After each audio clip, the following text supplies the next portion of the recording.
Oke Sel, jadi malam ini kita akan membahas kisah horor hantu penunggu kampus.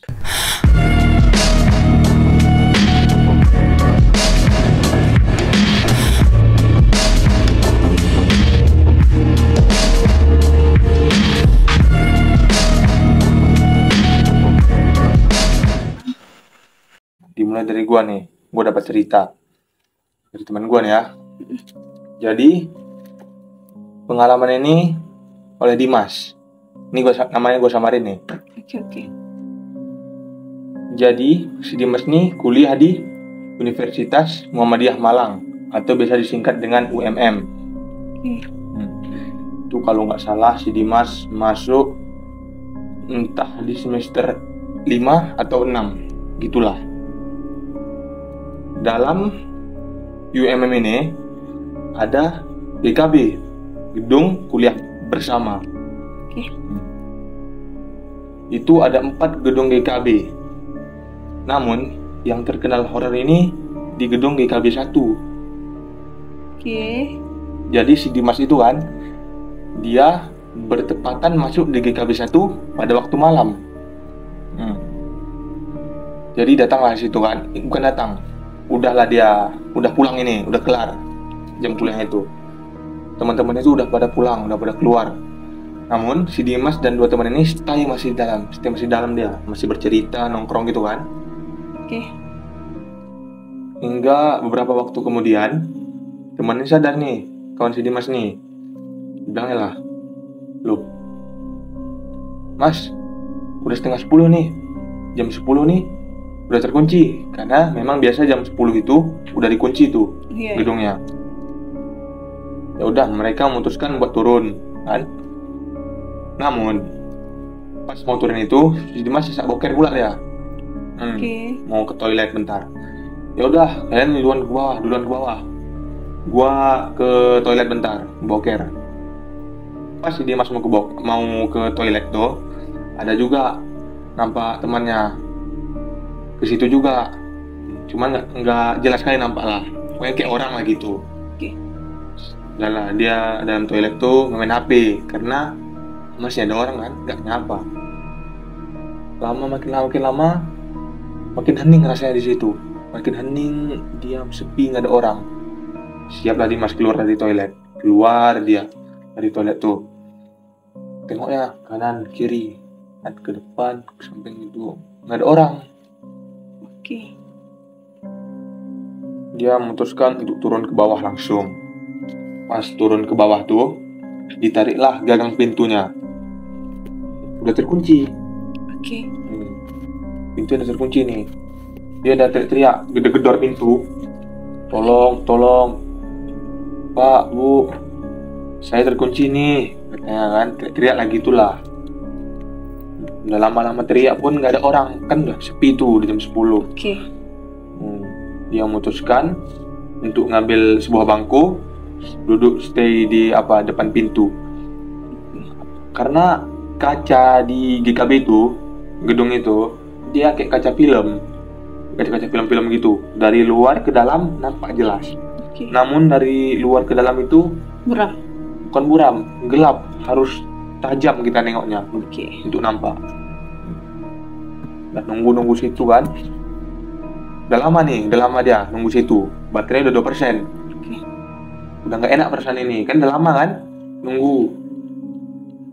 Teleponnya kawannya 5-6 kali nggak diangkat, nggak direspon. Akhirnya habis baterainya.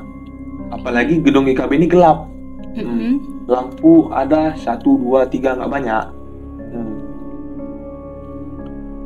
Namun terdengar suara langkah kaki. Tek, bayangkan. Oke. Dari lantai 3 tuh kalau nggak salah. Turun ke lantai 2. Dipikirnya, oh apalah ada orang, sama-sama tuh kuncinya kan. Naik ke lantai 2. Sambil ngomong, "Misi, Mbak, Bang," gitu kan. Tengoknya nggak ada orang. "Mbak, Mas, nggak ada orang." Jalan situ kan. Oke. Tengoknya nggak ada orang, nggak nyahut. Nggak ada orang, nggak ada nyahut. Panggilnya terus gitu, nggak ada yang respon. Sampai lah di lantai 2, baru nampak dia. Ada sosok wanita pakai jilbab, pakai gamis hitam panjang. Kan jauh, gelap, kan nggak nampak. Nggak nampak tuh. Makin dekat, makin jelas. Makin dekat, makin jelas tuh.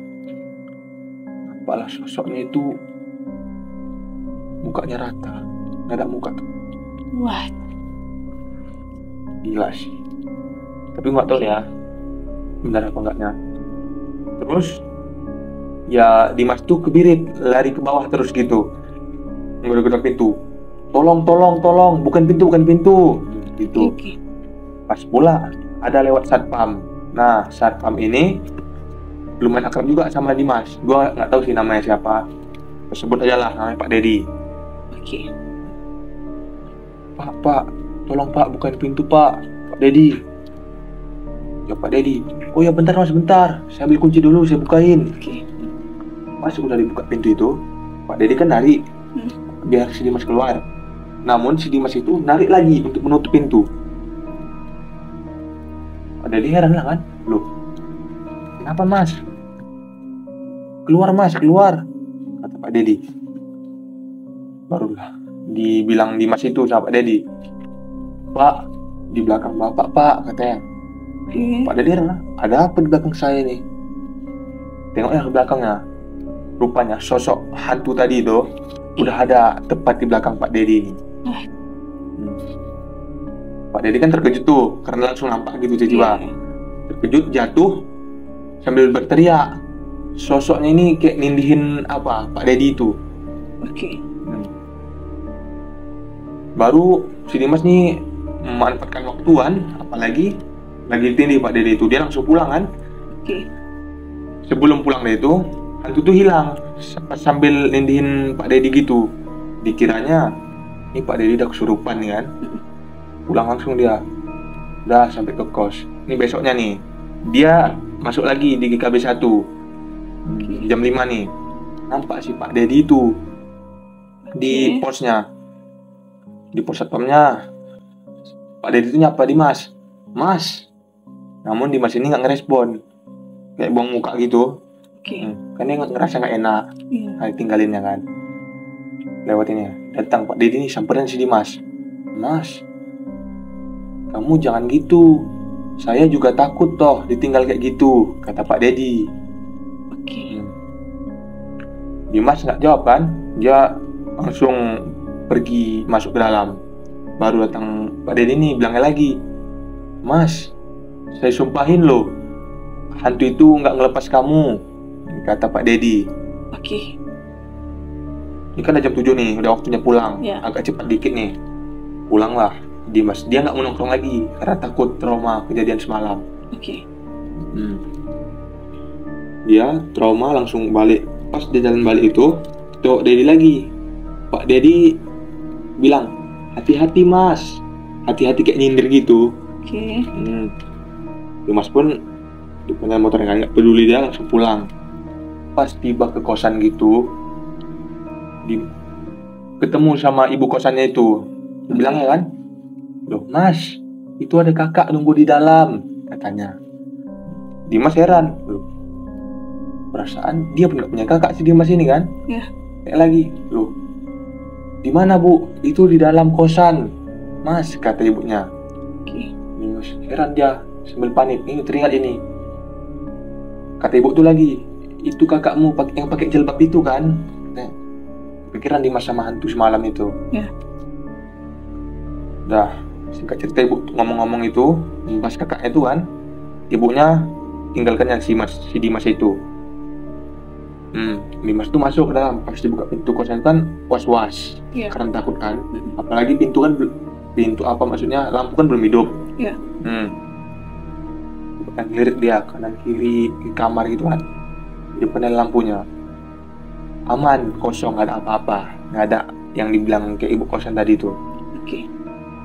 Jadi Mas, untung aja apa ibu tadi salah lihat. Pas jadi Mas mau nutup pintu kamar, ada kayak ganjel tuh, kebayang nggak, ganjel dikit gitu. Nggak bisa ditutup tuh. Dimas Lihat kan apa yang ganjal. Pas si Dimas ngelirik dari bawah ke atas, Oke. nampak sosok wanita tadi itu yang bermuka rata. Kepalanya nongol masuk dalam, cuman kepalanya aja dulu masih. Oke. Kepalanya masuk ngelongok ke arah si Dimas. Wah. Nah, ini ya menurut gua ya. Oke. Ini karena apa disumpahin tadi sama Pak Dedi itu kan. Biar jangan nggak dilepas sama hantu itu tadi. Gimana lah, Pak Dedi udah nolongin si Dimas tuh. Si Dimas yang kurang ajar malah tinggal ya Pak Dedi itu kan. Iya. Gimana perasaannya itu? Kalau lu Sel punya cerita horor nggak tentang kampus gitu?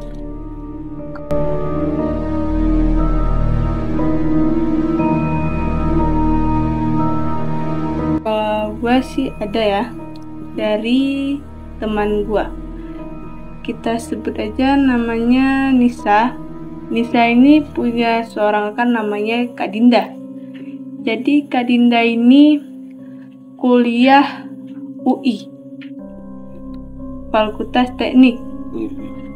Jadi Kak Dinda ini berencana untuk ngesurpresi temannya yang namanya ini Kak Sarah. Jadi Kak Sarah ini kuliahnya di UI juga. Jadi pada masa bulan Agustus tuh Kak Sarah nih lagi pada banyak ospek gitu. Nah, di sini Kak Dinda berpikiran untuk ngesurpresi Kak Sarah di kosannya. Kak Dinda ingat dong kalau Kak Sarah nih nggak ada di kosannya karena masih pada banyak ospek gitu di kampusnya. Kak Dinda nih berniat untuk ngesurpresi Kak Sarah di kampusnya. Jadi Kak Dinda ini ngajak temennya yang namanya itu Dito. Kak Dinda ini pergi sama Dito ke kampusnya. Mereka tuh pergi berdua naik mobil. Itu malam sekitaran jam 11 kurang 10 menit lah. Mereka pergi berdua. Sampingnya di kampus mereka tuh muter-muter nyari parkiran. Kalau malam tuh banyak kali parkiran udah di booking gitu dah. Lumayan lama mereka nyari parkiran. Akhirnya ketemu parkiran dekat dengan fakultasnya Kak Sarah. Mereka parkir, Kak Dito sama Kak Dinda menuju ke kampusnya Kak Sarah. Itu melewati jembatan yang namanya itu jembatan Teksa. Mereka itu udah jalan di jembatan Teksa tuh. Kak Dinda nih ngelihat ada segerombolan mahasiswa yang di situ ada Kak Sarah. Kak Dinda sama Kak Dito nih akhirnya bagi tugas. Kalau Kak Dito nih tugasnya untuk mengambil kue ulang tahun Kak Sarah di mobil. Sedangkan Kak Dinda memastikan kalau Kak Sarah tuh masih ada di situ. Jadi Kak Dinda ini sembunyi dulu dia, biar jangan nampak ya kan.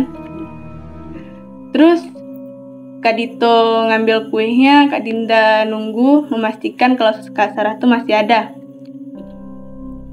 Jadi ada suatu momen kalau Kak Dinda tuh main handphonenya tuh agak lama. Terus Kak Dinda ini ngelihat ke arah kiri untuk memastikan kalau gerombolan mahasiswanya Kak Sarah tuh masih ada. Kak Dinda ngelihat, kok tiba-tiba nggak ada? Yang tadinya ada tiba-tiba nggak ada. Terus istilahnya Kak Dinda ini panik dong. Panik hilang. Jadi tuh Kak Dinda berusaha memikir untuk mencari Kak Sarah. Tapi gak jadi nih, karena takutnya kalau Kak Dinda nih ngecari Kak Sarah, takutnya Dito nanti ikutan cari. Kan kalau udah itu kan ribet loh, gak jadi surprise loh namanya untuk Kak Sarah. Terus Kak Dinda nih netap di jembatan tuh. Kak Dinda berusaha untuk ngelepon Kak Dito. Dia nelepon Kak Dito udah 5 kali, udah di chat juga tapi centang 1. Kak Dinda ini diam di jembatan ya kan.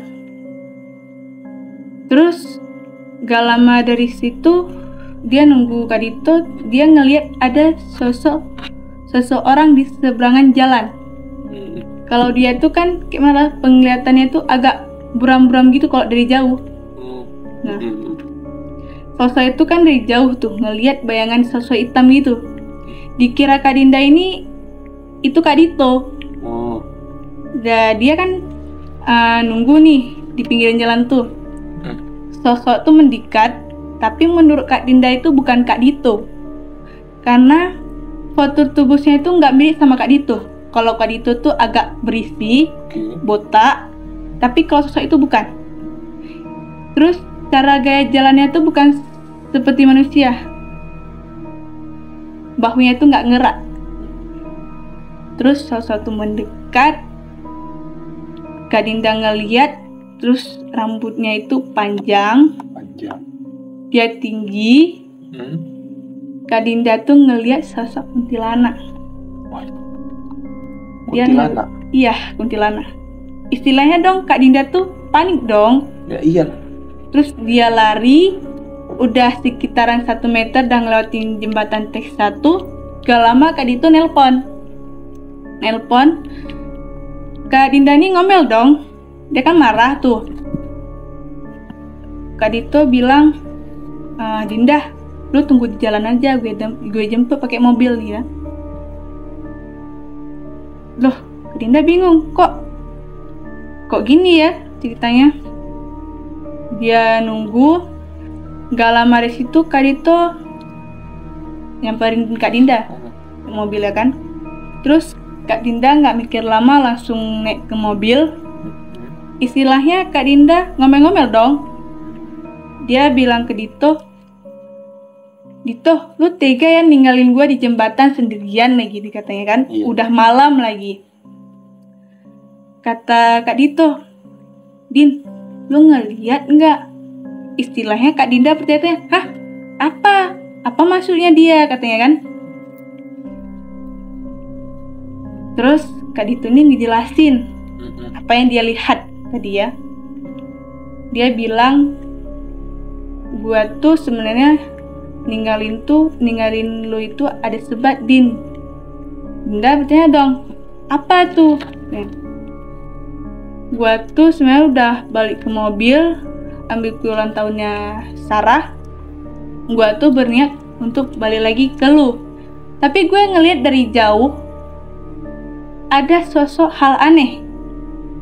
Sosok hal aneh ini ngelihat dia tuh ngelihat handphone lu dengan dekat, seperti penasaran ingin mengetahui isi HP lu tuh apa. Tipu gitu.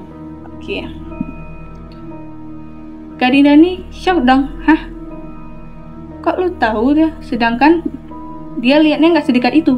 Dia lihat kan dari jauh tadi tuh. Terus mereka tuh udah saling ngeceritain begitu. Gak lama dari situ Kak Dinda nih diantar pulang sama Dito. Dito pun pulang di kosannya. Besoknya Kak Dinda nih ngeceritain dong ke teman-temannya kalau dia tuh ngalami yang hal semalam. Kata temannya, jembatan itu udah ada yang nguasai gitu. Nah, di situ Dinda baru tahu kalau jembatan T1 ada yang kuasai. Ya, gitulah cerita dari aku. Berarti emang udah ada penghuninya asli situ ya? Iya. Oke, mungkin cukup sekian cerita dari kami malam ini ya. Jika ada kalian cerita horor atau semacamnya gitu ingin kami bacakan, komen di bawah ya. Bye-bye. Bye-bye.